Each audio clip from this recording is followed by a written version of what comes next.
يا أيها الذين آمنوا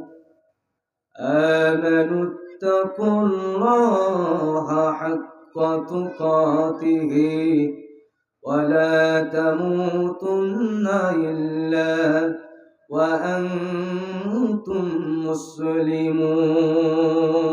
صدقت يا ربنا. وعن ابن مسعود رضي الله تعالى عنه قال سألت رسول الله صلى الله عليه وسلم أي الأعمال أفضل؟ قال الصلاة على وقتها. قلت ثم أي؟ قال بر الوالدين. قلت ثم أي؟ قال الجهاد في سبيل الله. متفق عليه. إن الله وملائكته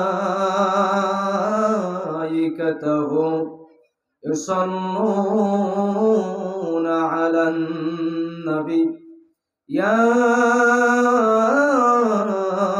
أيها الذين آمنوا صلوا عليه وسلموا تسليما.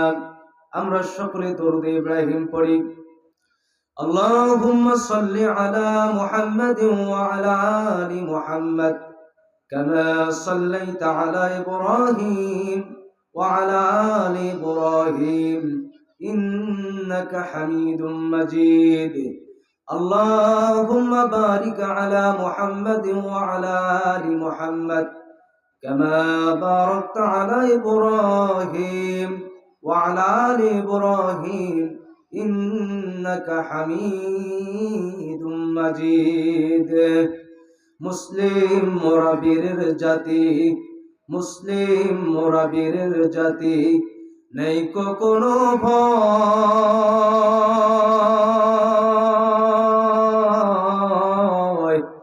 কোরআন দিয়ে গড়লে জীবন, আসিবে রে বিজয়। ডাকছে যাদের ভিনদেশি হাওয়া, ডাকছে যাদের ভিনদেশি হাওয়া, লাগিয়েছে সম্প্রীতি।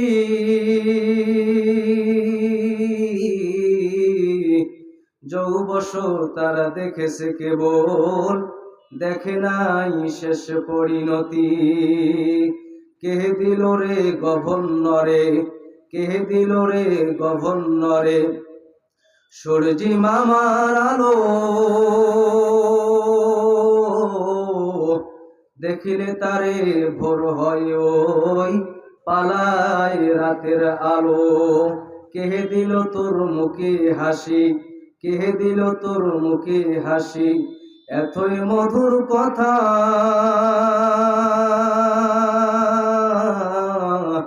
কেমনে রে তুই বুঝিতে পারিস আপন জনের ব্যথা। পাখির কণ্ঠে কে দিল রে, পাখির কণ্ঠে কে দিল রে মিষ্টি মধুর গান। মাঠ ভরা ওই কে দিল রে সোনালি রঙের ধান। মাঠের পরে কে বিছালো, মাঠের পরে কে বিছালো সবুজ শ্যামল ছবি। সকাল বেলায় কে ওঠায় রে আবির রাঙ্গা রবি। আরে ধরার মাঝে সব দেখে, ধরার মাঝে সব দেখে প্রশ্ন জাগে মনে। ইহার জবাব পাবো কোথায়, যাব কাহার কাছে। কোরআন খুলে যখনই আমি, কোরআন খুলে যখনই আমি করছি তিলাওয়াত, এসব কিছু দেখেছি আমি তোর আল্লাহর কুদরত। লা ইলাহা ইল্লাল্লাহ, লা ইলাহা। মোহব্বতে জিকির করুন লা ইলাহা। ও তোর গহনা দিন ফু রাহিয়া যাইবে, যৌবনে লাগবে ভাটি। ওই যে দেখো ডাকিতেছে তোমায় কবরের মাটি। কথা বলেন ঠিক না ঠিক? ও তোর গহনা দিন ফো রাহিয়া যাইবে, যৌবনে লাগবে ভাটি। ওই যে দেখো ডাকিতেছে তোমায় কবরের মাটি। সন্ধ্যার আগে যেদিন, সন্ধ্যার আগে যেদিন ডুববে রে বেলা, এক নিমিষেই ভেঙ্গে যাবে তোমার রঙ্গেরি মেলা। কারে দিবা তুমি, কারে দিবা তুমি জোরে ধমক, কার মাথায় ভাঙবে লাঠি। ওই যে দেখো ডাকিতেছে তোমায় কবরের মাটি। আলহামদুলিল্লাহ। প্রিয় হাজিরিন, আমরা সর্বপ্রথম সেই মহান আল্লাহ সুবহানাহু ওয়া তাআলার আলিশান দরবারে কালিমাতুশ শুকর আদায় করতেছি, যে মহান মনিব আমাদেরকে এখানে আসার তৌফিক দান করলেন, এজন্য বলছি আলহামদুলিল্লাহ। সাথে সাথে স্মরণ করছি স্মরণকালের অন্যতম রাহবার, বিশ্বের সেরা রাষ্ট্রনায়ক, বিশ্বের সেরা বিজ্ঞানী, মজলুম মানুষের মুক্তির দিশারি, শাহেনশাহে নবুয়ত, আফতাবে নবুয়ত, জনাব মুহাম্মদুর রাসূলুল্লাহ সাল্লাল্লাহু আলাইহি ওয়াসাল্লাম। প্রিয় হাজিরিন, আমি আপনাদের খেদমতে কোরআনে কারীম থেকে একটি আয়াতে কারিমা তেলাওয়াত করেছি, এখান থেকেই কথা হবে ইনশাআল্লাহ। প্রিয় হাজিরিন, আজকে কথা হবে কোরআনে কারীম থেকে। কোথায় থেকে? কোরআনে কারীম থেকে আমরা কথা শুনব। আসলে আল্লাহ সুবহানাহু ওয়া তাআলা এই কোরআনুল কারীম কি জন্য আমাদের জন্য নাজিল করলেন জানার দরকার আছে না নাই? আসলে আমরা সামনে দেখি কোরআনে কারীম আল্লাহ তাআলা কি জন্য মানুষের ওপর নাজিল করলেন। কোরআনে কারীম থেকে আমরা এর আলোচনা শুনবো ইনশাআল্লাহ। প্রিয় ভাইয়েরা আমার,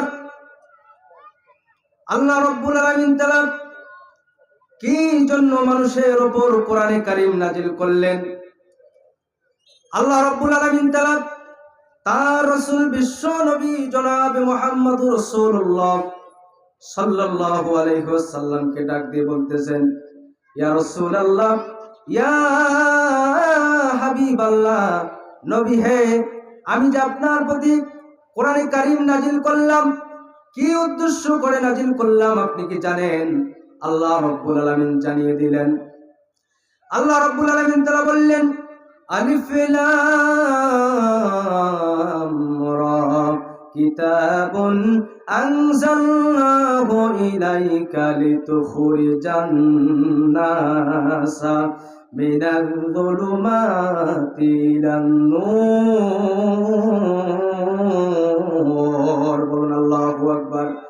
একটা আয়াত তেলাওয়াত শেষ হবে যখন, আমি আমার শাহাদাত আঙ্গুলটা উপরের দিকে তুলব তখন, আর শাহাদাত আঙ্গুলটা উপরের দিকে তুলব যখন, আল্লাহু আকবার বলিবেন তখন, এই কর্মসূচি চলিবে ততক্ষণ, আখেরি মুনাজাত হবে না যতক্ষণ। রাজি আছেন যারা যারা দুইটা হাত তুলে দেখান তারা। কিতাবুন আনজালনাহু ইলাইকা লিতুখরিজান নাসা মিনাল যুলুমাতি ইলান নূর। বলুন আল্লাহু আকবার। আল্লাহ রাব্বুল আলামিন কোরআনে কারীমের মধ্যে 6666টা আয়াত, 540টা রুকু, 114টা সূরা, 30 পারার সমন্বয়ে মানব জাতির হেদায়েতের নেশা, মুক্তির দিশা আর জান্নাতের ভিসা আকারে এই কোরআন খানা নাজিল করলেন। বলুন সুবহানাল্লাহ। আল্লাহ রাব্বুল আলামিন তাআলা বললেন, হে নবী, আমি এই কোরআন কি জন্য নাজিল করলাম আপনি কি জানেন?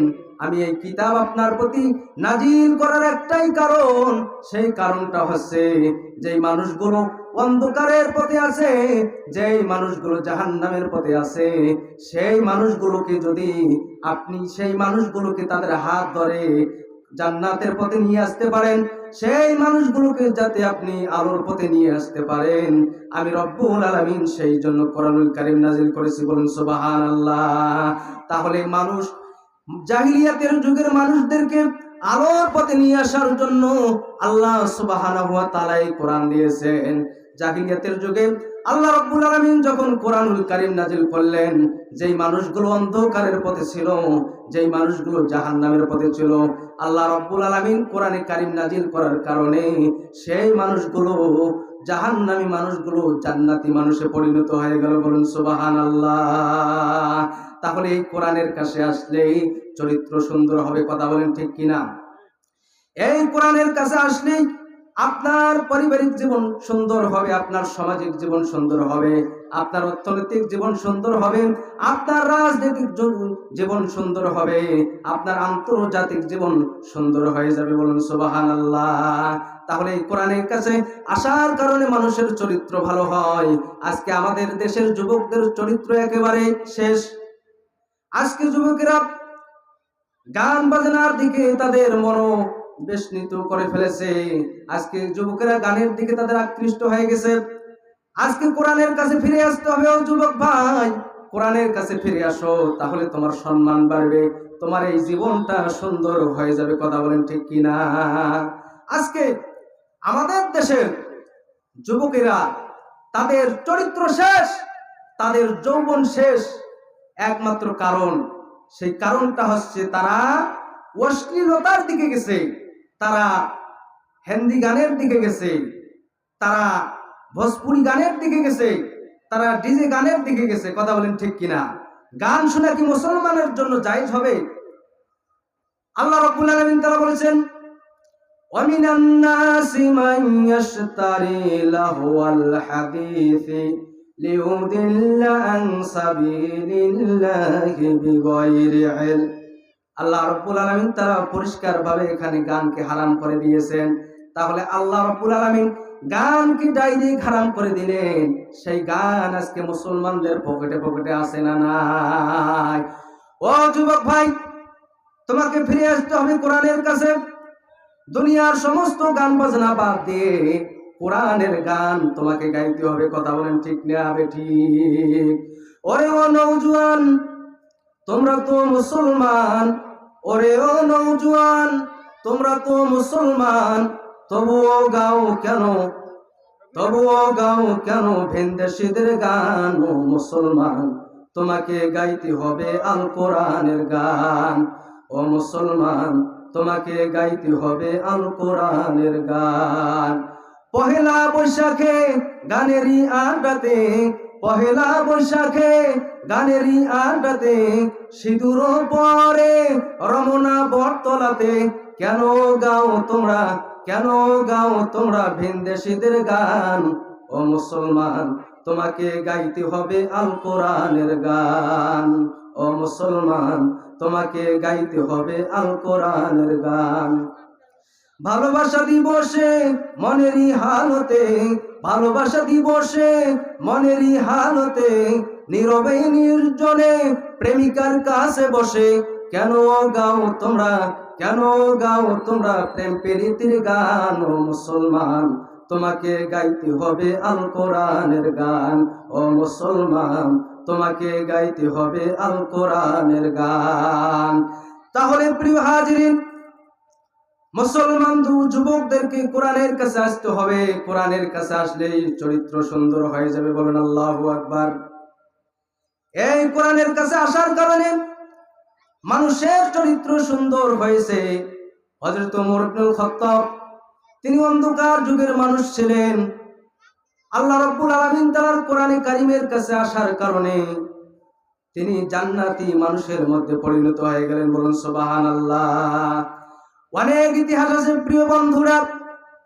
এই কোরআন মানুষের চরিত্রকে তিনি নির্ভেজাল করে দেয়। কোরআন, এই কোরআন যে ব্যক্তি গ্রহণ করবে তার দুনিয়ার জীবন সুখময় হবে, আখিরাতের জীবনও সুখময় হয়ে যাবে। বলুন সুবহানাল্লাহ। আল্লাহ রাব্বুল আলামিন তাআলা জানিয়ে দিলেন, فمن تبع هداي فلا خوف عليهم ولا هم يحزنون আল্লাহু আকবার।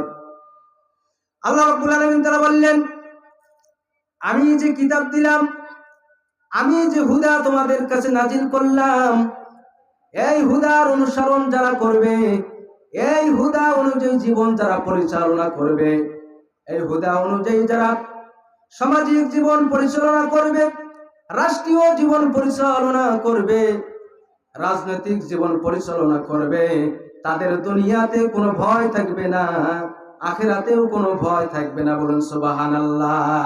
তাহলে কোরআন মানবে যারা, উভয় জগতেই শান্তিতে থাকবে তারা। কথা বলেন ঠিক কিনা? এই কোরআন মানবে যারা, উভয় জগতেই সুখময় হবে তারা।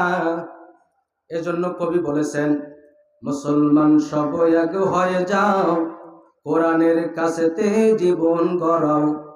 মুসলমান সব এক হয়ে যাও, ওহির আলোকে জীবন গড়াও। রসুল করিমকে নেতা মেনে, রসুল করিমকে নেতা মেনে শাসন চালাও সবখানে। জীবন সুন্দর সুখী হবে তোমার, সুখী হবে